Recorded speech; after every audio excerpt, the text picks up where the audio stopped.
À 400 km au sud de Lima, au Pérou, la Pampa Colorada. Une plaine élevée, caillouteuse et désertique, saignée par la grande route panaméricaine qui file rectiligne, nord-ouest-sud-est, piétinant un chantier magique, les géoglyphes de Nazca. Un site mystérieux que chacun interprète à sa façon, comme notre chauffeur de taxi. J'étais tranquillement au volant, en train de conduire. J'ai vu, sur une petite montagne, un objet très brillant. J'ai pensé qu'il s'agissait d'un avion. Mais ce n'était pas un avion. Car un avion ne peut pas rester statique dans l'air sur une montagne. D'un seul coup, après être resté bien statique, l'objet est parti à grande vitesse. Étranges ces lignes et ces dessins découverts par le docteur Kosok, professeur new-yorkais qui survolait la région le 21 juin 1939. Quelques années plus tard, Maria Resch, une mathématicienne allemande intéressée par la découverte de Kosok, vient au Pérou et consacre sa vie à l'étude des lignes de Nazca. Pendant 40 années, elle effectuera les mesures minutieuses des figures géométriques, relevant scrupuleusement le cadastre des graphismes de ce site pré-inca, puis laissera sa place à sa sœur Renata, qui avec la même passion poursuit l'étude et la surveillance bien difficile de cette écriture géante d'un autre âge. Et Renata, du haut de sa tour d'observation, peste contre l'architecte de la route qui ne s'est aperçu de rien, ou contre les tout-terrains qui ont effacé irrémédiablement certaines figures.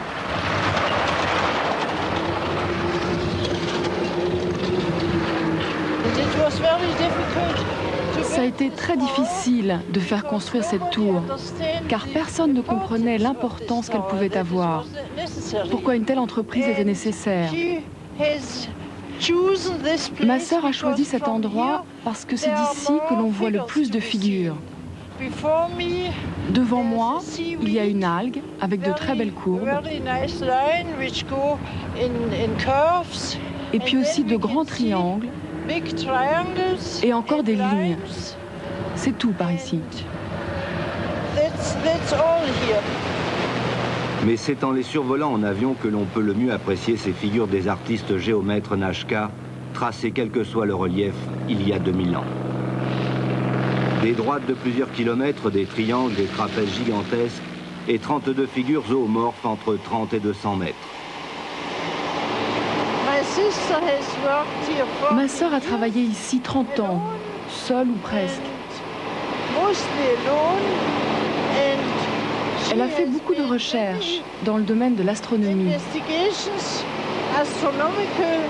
Et elle a prouvé que les lignes sont liées à l'astronomie et qu'elles désignent les étoiles, le soleil, la lune. J'étais ici il y a 30 ans pour aider ma sœur à travailler sur la Pampa et nettoyer les figures avec un balai afin de dégager les petits cailloux bruns qui assombrissaient les lignes.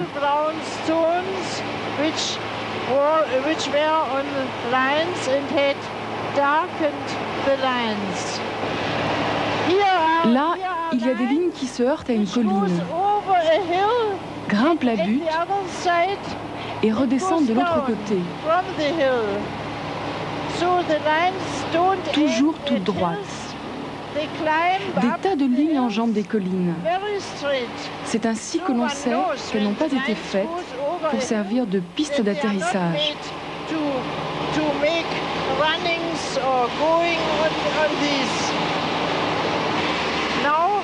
À présent, nous survolons une figure qu'on appelle l'astronaute.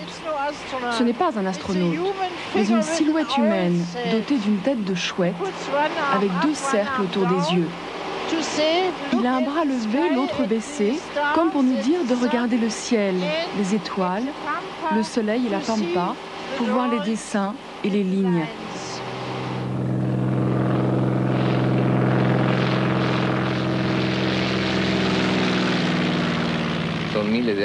Ce sont les manifestations de milliers d'années d'une civilisation tellement ancienne.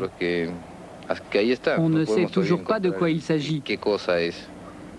Il n'y a pas d'interprétation précise, aucun consensus sur leur signification. Personne ne sait, c'est un vrai mystère. Les dessinateurs de cette géométrie à l'échelle du cosmos, ce sont eux, ou plutôt ce qu'il reste des Nazca momifiés, déterrés par les pilleurs de tombes et laissés là à l'épreuve du temps encore enroulés dans leur suaire. Ici, on voit bien la manière dont ils dessinaient les lignes et les figures. Ils se sont contentés d'écarter les cailloux de part et d'autre, en dégageant la terre plus sombre, un peu brune en fait, à cause des petits cailloux. Mais on voit bien, au milieu des lignes, que c'est beaucoup plus clair. Ils ont constitué des petits murs pour faire la limite.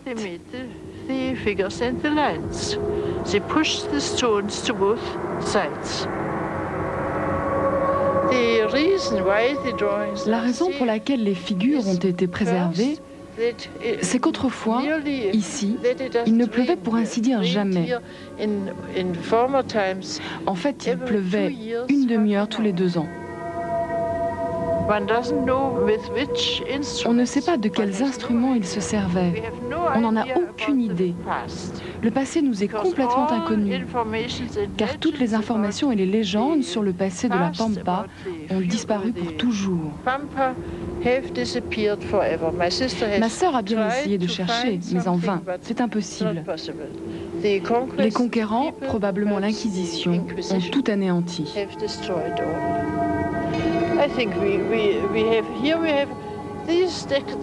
Ici, toutes ces structures, ces marques, ont été laissées par des gens qui sont venus ici sans permission. Il y a 20 ans, ils ont tout démoli. C'est affreux. Les figures de Nazca sont uniques au monde. C'est une des merveilles de la planète. C'est une vue magnifique. Et c'est le seul endroit au monde où vous verrez une chose pareille.